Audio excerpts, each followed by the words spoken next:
Assalamualaikum warahmatullahi ta'ala wabarakatuh. Baiklah, kami dari kelompok 5. Di sini kami akan mempresentasikan tentang sumber belajar dan pengelolaan kelas.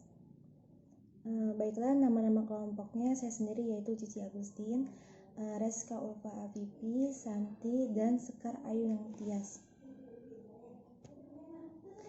Poin-poin yang akan kami bahas yaitu yang pertama pengertian sumber belajar, kedua jenis-jenis sumber belajar, ketiga pengertian media, keempat kaitan sumber belajar dengan media pembelajaran, kelima pengertian pengelolaan kelas, keenam tujuan pengelolaan kelas, dan yang terakhir yaitu komponen keterampilan pengelolaan kelas. Next. Baiklah, poin pertama yaitu pengertian sumber belajar. Sumber belajar adalah segala sesuatu yang dapat dimanfaatkan oleh siswa dalam proses pembelajaran baik secara langsung maupun tidak langsung. Sedangkan menurut Muyasa tahun 2003 menjelaskan bahwa secara sederhana sumber belajar dapat diartikan sebagai segala sesuatu yang dapat memberikan kemudahan kepada peserta didik dalam memperoleh sejumlah informasi, pengetahuan, pengalaman, dan keterampilan dalam proses belajar mengajar. Next, poin kedua yaitu jenis-jenis sumber belajar. Nah, menurut AECT, Association of Education Communication Technology, melalui karyanya The Definition of Education Technology tahun 1977, mengklasifikasikan sumber belajar menjadi 6 jenis, yaitu yang pertama message atau pesan, people orang, ketiga material atau bahan, keempat device atau alat, kelima teknik, keenam setting atau lingkungan. Nah, yang pertama itu message atau pesan, yaitu informasi yang diteruskan oleh komponen lain dalam bentuk gagasan, fakta, arti, dan data. Yang kedua yaitu people atau orang, yakni manusia yang bertindak sebagai penyimpan, pengolah, dan penyaji pesan, misalnya guru dan dosen ataupun peserta didik. Ketiga yaitu material atau bahan, yaitu perangkat lunak yang mengandung pesan untuk disajikan melalui penggunaan alat atau perangkat keras ataupun oleh dirinya sendiri, misalnya film, audio, majalah, dan lain-lain. Keempat, device atau alat, yakni sesuatu perangkat keras yang digunakan untuk menyampaikan pesan yang tersimpan dalam bahan, misalnya slide, radio, dan lain-lain.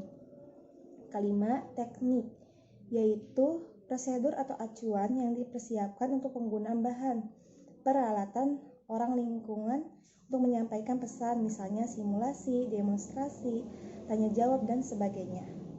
Yang terakhir yaitu setting atau lingkungan, yaitu situasi atau suasana sekitar di mana pesan disampaikan, baik lingkungan fisik maupun non-fisik, misalnya kelas, perpustakaan, tenang ramai, dan sebagainya.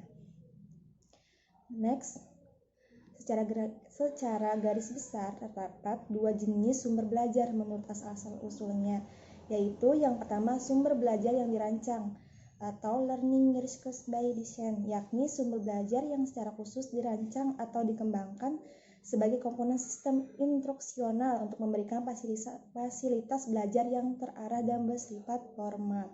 Yang kedua yaitu sumber belajar yang dimanfaatkan, learning research by intelligence, yaitu sumber belajar yang tidak didesain khusus untuk keperluan pembelajaran dan keberadaannya dapat ditetapkan dan dimanfaatkan untuk keperluan pembelajaran. Baiklah, materi selanjutnya akan disampaikan oleh Sekar Ayu Tias. Waktu dan tempatnya dipersilahkan. Baiklah, saya pengertian media belajar. Media pelajaran adalah segala sesuatu yang dapat digunakan untuk menyampaikan pesan atau informasi dalam proses belajar mengajar sehingga dapat merangsang perhatian dan minat siswa untuk belajar. Kedua, Gang, Me, dan Briggs 1975 dalam Arsyad 2013 secara eksplisit mengatakan bahwa media pembelajaran mencakup alat yang secara digunakan untuk menyampaikan isi bahan ajar dari kedua pengertian tersebut. Media merupakan alat yang digunakan untuk menyampaikan materi pembelajaran. Selanjutnya, kaitannya sumber belajar dengan media belajar. Peran media dan sumber belajar adalah sebagai alat pembelajaran yang memudahkan guru dalam menyampaikan materi kepada siswa dan harapan dapat meningkatkan hasil belajar siswa. Contoh salah satu keterkaitan sumber belajar dengan media pembelajaran yaitu seorang guru memerlukan media Microsoft atau laptop sebagai alat mengajarnya dalam proses pembelajaran kelas. Baik, poin selanjutnya adalah pengertian pengelolaan kelas.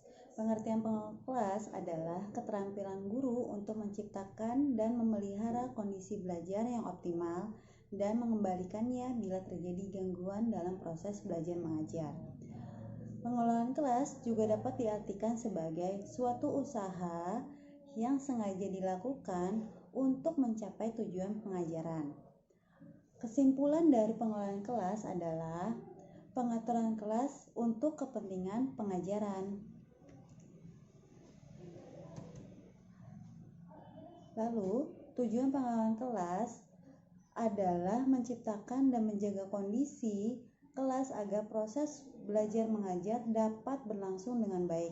Artinya, upaya yang dilakukan oleh guru agar masing-masing siswa dengan kemampuannya yang heterogen dapat mengikuti materi yang akan disampaikan guru. Selanjutnya, pengelolaan kelas secara khusus adalah mengembangkan kemampuan siswa dalam menggunakan alat-alat belajar, menyediakan kondisi-kondisi yang memungkinkan siswa bekerja dan belajar, serta membantu siswa untuk mencapai atau memperoleh hasil yang diharapkan. Poin selanjutnya adalah tujuan kelas menurut Wijaya dan Rusian yaitu agar pengajaran dapat dilakukan secara maksimal sehingga tujuan-tujuan pengajaran dapat dicapai secara efisien dan efektif. Lalu selanjutnya memberi kemudahan dalam memantau kemajuan siswa dalam pelajarannya. Dengan pengelolaan kelas, guru mudah melihat dan mengamati setiap kemajuan yang dicapai siswa dalam pengajarannya. Yang ketiga, untuk memberi kemudahan dalam mengangkat masalah-masalah penting untuk dibicarakan di kelas untuk perbaikan pengajaran di masa yang mendatang.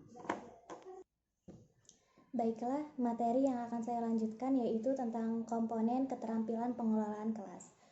Komponen-komponen keterampilan pengelolaan kelas ini pada umumnya dibagi menjadi dua, yaitu ada keterampilan yang berhubungan dengan penciptaan dan pemeliharaan kondisi belajar yang optimal atau bersifat preventif, dan juga ada keterampilan yang berhubungan dengan pengembangan kondisi belajar yang optimal.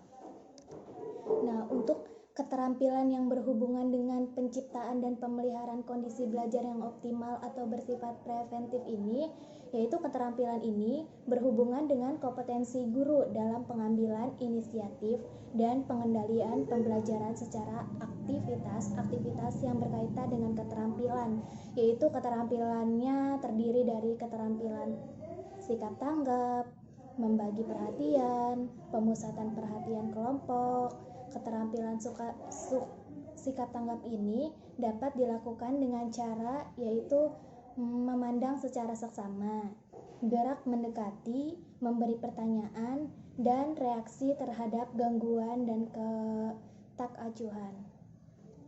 Terus yang selanjutnya itu keterampilan yang berhubungan dengan pengembangan kondisi belajar yang optimal, yaitu keterampilan ini berkaitan dengan tanggapan guru terhadap anak didik yang berkelanjutan dengan maksud agar guru dapat mengadakan kegiatan remedial untuk mengembalikan kondisi belajar yang optimal. Ya, itu dia sekian presentasi dari kelompok kami yang bisa dapat kami sampaikan. Semoga bisa dapat bermanfaat. Kurang lebihnya mohon maaf. Wassalamualaikum warahmatullahi wabarakatuh.